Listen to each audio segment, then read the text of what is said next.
Spy Wednesday araw yan. At tinignan yung Ebanghelyo, may isaring mag-espiya ni Judas, maring tunay, pamikakakot, nung kapilani, aparakab at apagtaksilan ikinap.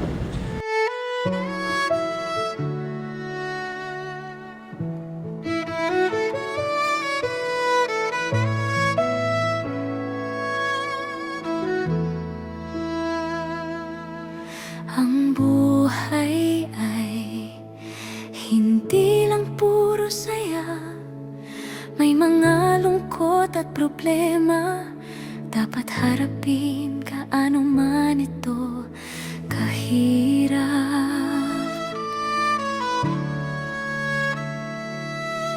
Pero tandaan, hindi ka laging nasa ilalim.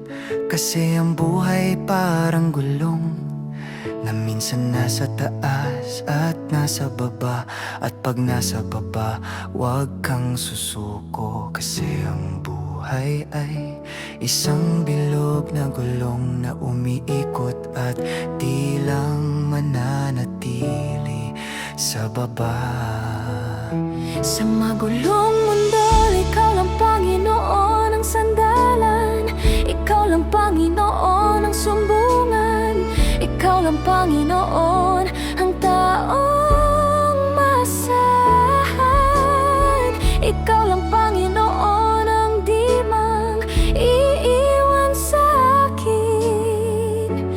At ikaw lang Panginoon ang makakagawa ng milagro.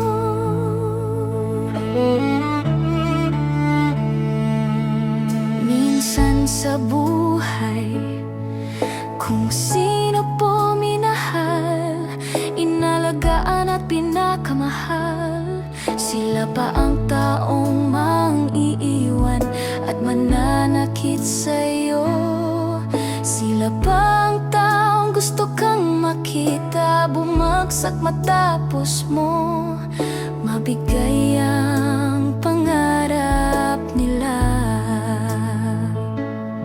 Hindi lahat sa mundo ito ay totoo.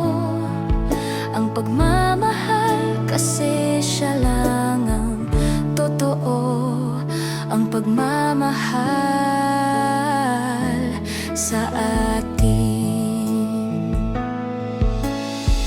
Sa mundo, puro bulong ng masamang pangyayari sa buhay ng iba. Ikaw lang ang magiging sandalan. Sa mundo, hindi alam ang gagawin.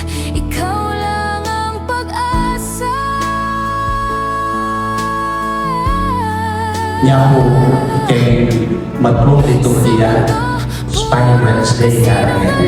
Ing Miyerkules di pamagtaksil, ing Miyerkules di pamplano, pamalintun o pamagplano nung makananay apagtaksilan Judas ikinap.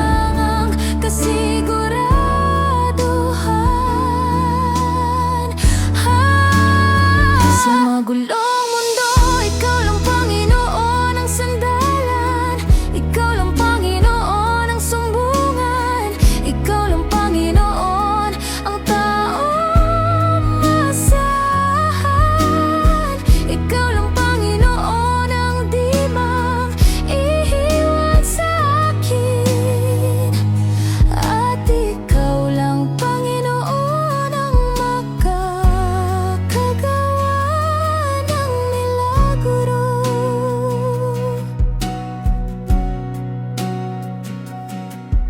Salamat Panginoon. Salamat, Salamat sa pagmamahal. salamat, Salamat sa lahat ng grasya.